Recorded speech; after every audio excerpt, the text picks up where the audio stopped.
Hoje é dia 26 de outubro de 2020 e o Banco Central acaba de divulgar o chamado relatório Focus.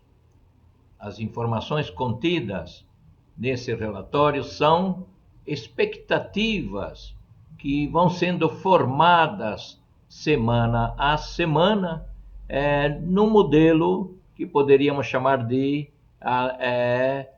expectativas adaptativas. São adaptativas porque elas vão se modificando. É como se na semana seguinte aprendêssemos mais algo com relação à semana anterior. Os modelos de inteligência artificial trabalham exatamente dessa forma. É claro que com algoritmos, né?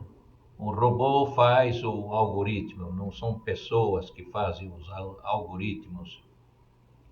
E nós temos aqui a semelhança de um modelo de inteligência artificial. Nós temos o modelo do colega economista que faz essa previsão.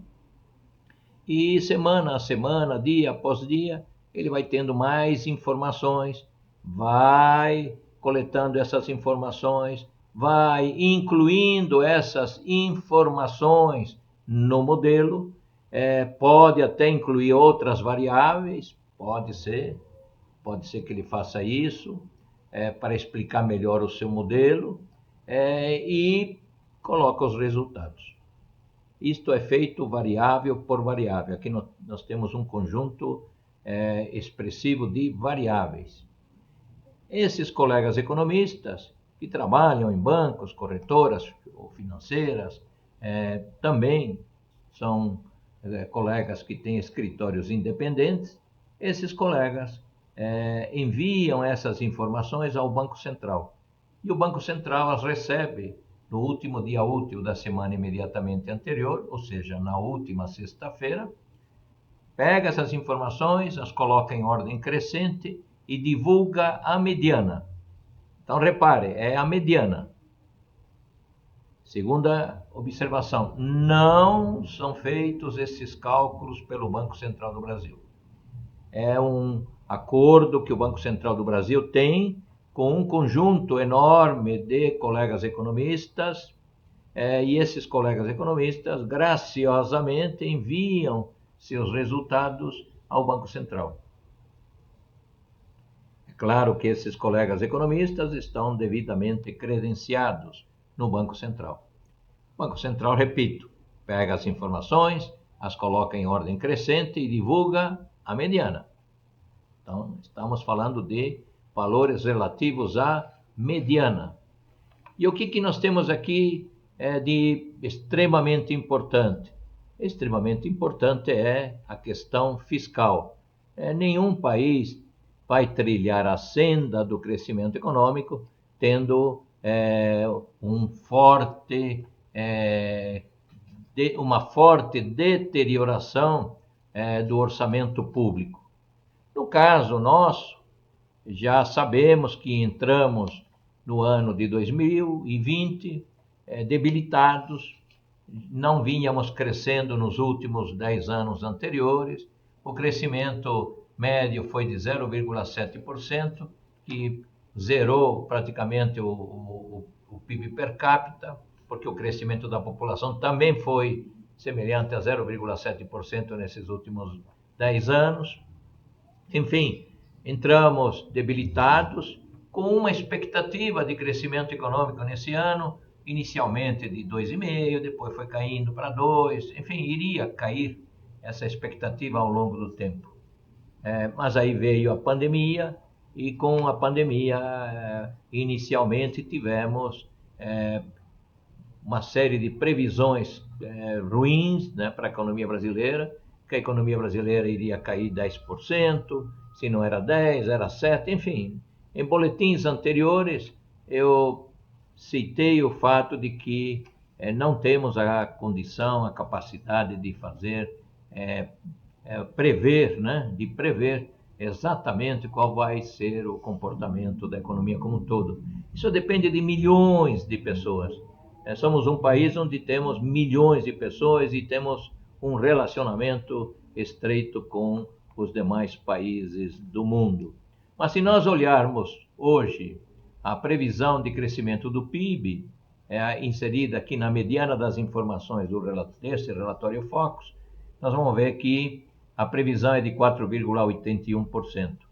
Recentemente ouvi do ministro Guedes a informação de que, olha, vamos ter uma queda de 4%.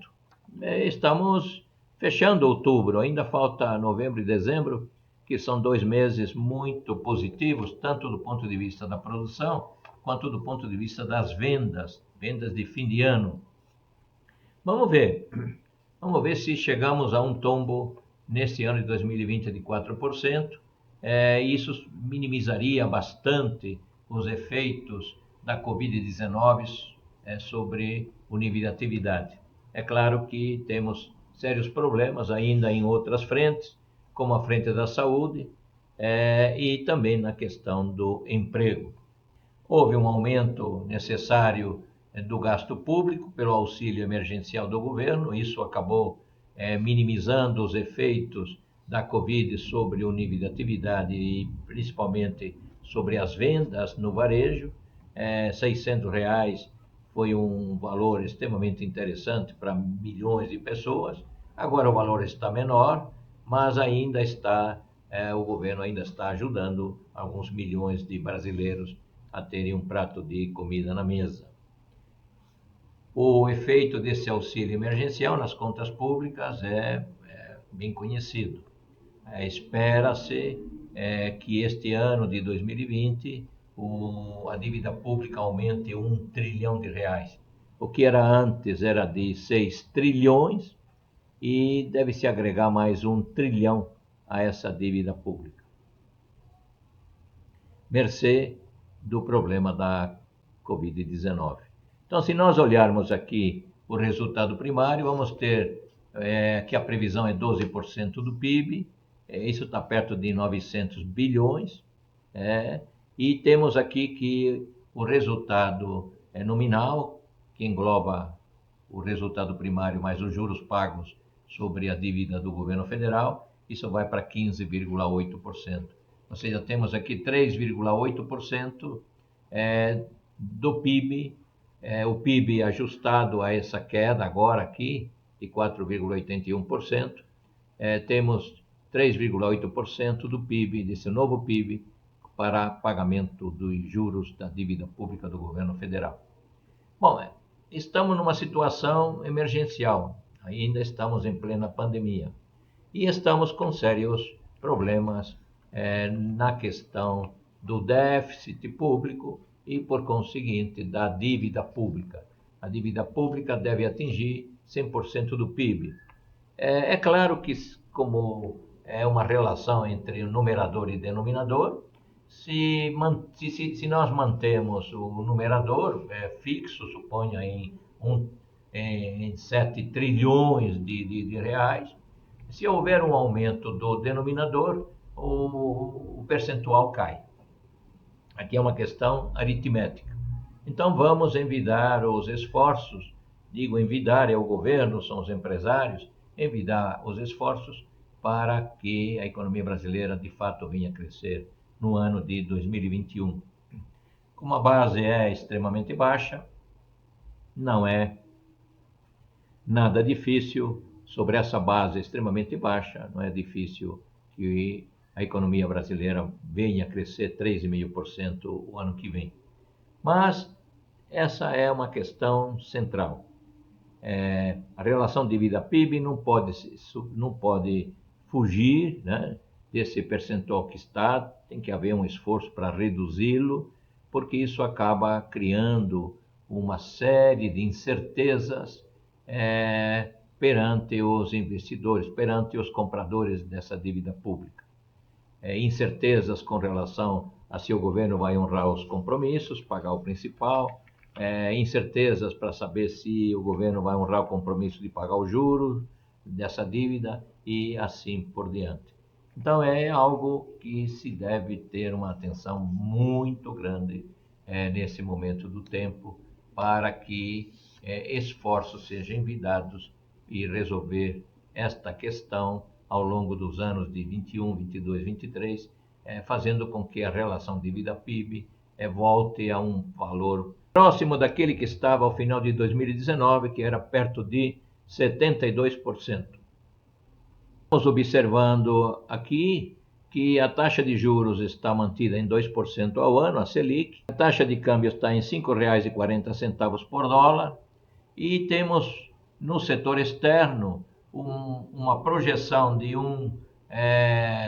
saldo positivo na balança comercial de 58 bilhões de dólares e uma conta corrente extremamente baixa. Houve um ajuste aqui extremamente positivo, no sentido de que a conta corrente, que é a soma da balança comercial, da balança de serviços e das transferências unilaterais, o valor agora que está sendo colocado é de um déficit de 3,8 bilhões de dólares, facilmente sanado, resolvido, até com o ingresso de investimento estrangeiro direto, que está previsto em 50 bilhões de dólares.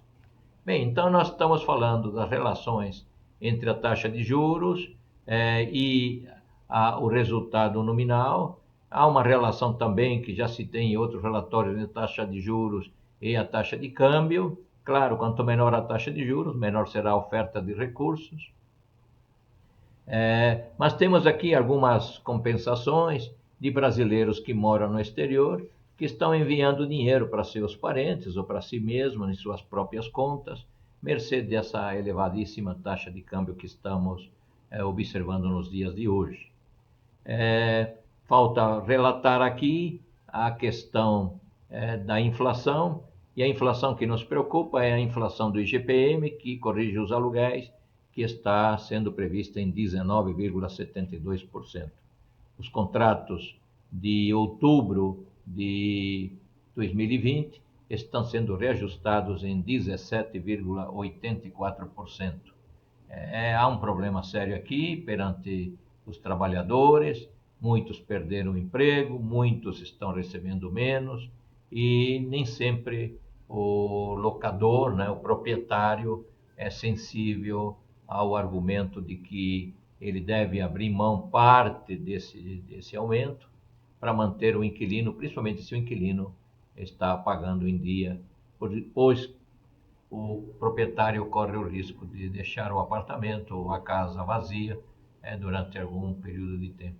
E pode ser que não encontre o mesmo inquilino que hoje está cumprindo rigorosamente suas obrigações em dia. Do ponto de vista do IPCA, nós temos aqui um aumento de 2,99% previsto até o final do ano. E para os preços administrados, temos aqui também uma previsão, também em queda, de 0,8%. Esses preços administrados são aqueles que dizem respeito a serviços públicos, de prefeito, de prefeituras, do Estado ou até mesmo do governo federal. Bom, no mais, até o próximo Relatório Focus. Lembro a você, entre na homepage da Ordem dos Economistas do Brasil, entre no YouTube em Ordem dos Economistas do Brasil, no site Ordem dos Economistas do Brasil. Um grande abraço a todos vocês.